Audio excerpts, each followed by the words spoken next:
Hey, what's up, YouTube? You already know I'm AllCity with AllCityLiveTV.com, and thank you for tuning in.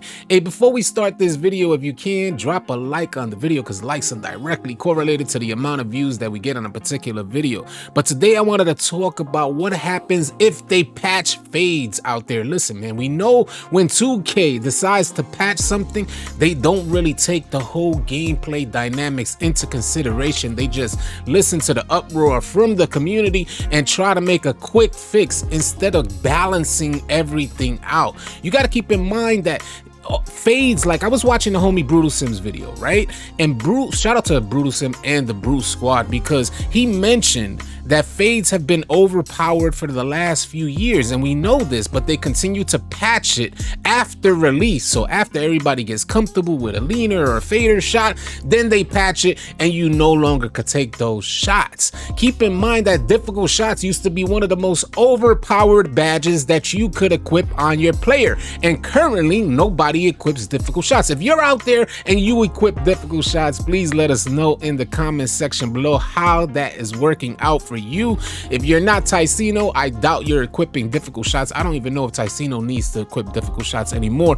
But Tireless Shooter, which once was Tireless Scorer, used to be one of the most overpowered badges in the game, and now is no longer even looked at as a badge, a viable badge or a viable shooting option for your shooting arsenal out there. No longer equipped Tireless Shooter. So what happens if they patch leaners in NBA 2K21 for next gen?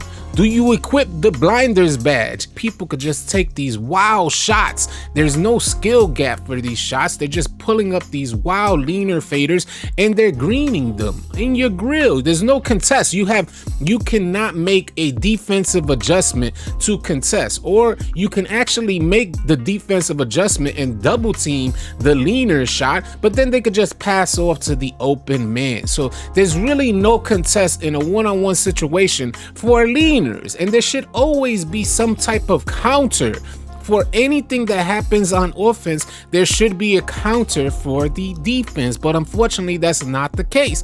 So if they eliminate fades or they kind of patch the fading shot, what happens to the blinders badge? Is that another badge that's just gonna drop to like the C level? Is that a badge that's no longer gonna be a viable shooting option? This is the problem that I have with 2K, is that they don't balance things out when they actually drop a release. See, my personal opinion, I think leaners and fades should be in the game, but there has to be a counter to that offensive option. If there has to be a counter to that shot, the defense has to be able to contest that shot. In other words, if the defense has, let's say, Hall of Fame Intimidator on, the defense has ankle braces on, or the defender has ankle braces on with Intimidator on, and what else? You can maybe even Heart Crusher on, Hot Stopper on to boost, Pick Dodger on to get around screens, Tireless Defender on. These are viable counters. Clamps on. I mean, like, viable counters. If the defender is actually equipping these badges, it should be easy to figure this stuff out. If a defender has these badges on, they should be able to keep up and contest on the fader shot. Why not allow a person to shoot leaners who equips blinders, difficult shots, and maybe even Tireless Shooter after the, dribbling so much they're blinking red, they can shoot those leaner shots. But it's not an option because the game feels broken. They said it was built from the ground up, but if it was built from the ground up, this would have been in the war room. When 2K devs are in the war room and they're going over these badges and how they're gonna affect gameplay, this should be easy, workable knowledge out there for them to kind of put this stuff into effect, but it's not. And that's the problem that we have with 2K and 2K21 on next gen.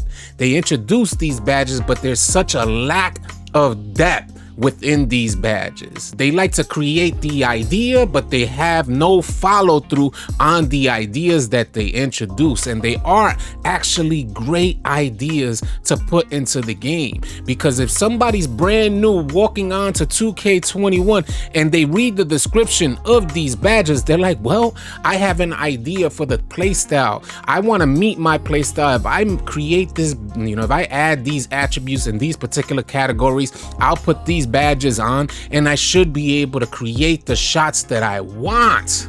In other words, if I want to take leaners, I'll put blinders, difficult shots, maybe even rhythm shooter, tireless shooter on, along with some playmaking badges that'll help me get open, like ankle breaker, maybe even space creator, stop and go, tight handles, quick first step, badges that help me to create the shot that I want to take. But unfortunately, that's not the case for 2K. The community consistently each year showcases 2K's weaknesses, and they exploit the system, and they do it consistently and consecutively every single year. How come the community are the gameplay testers for 2K21 on next gen?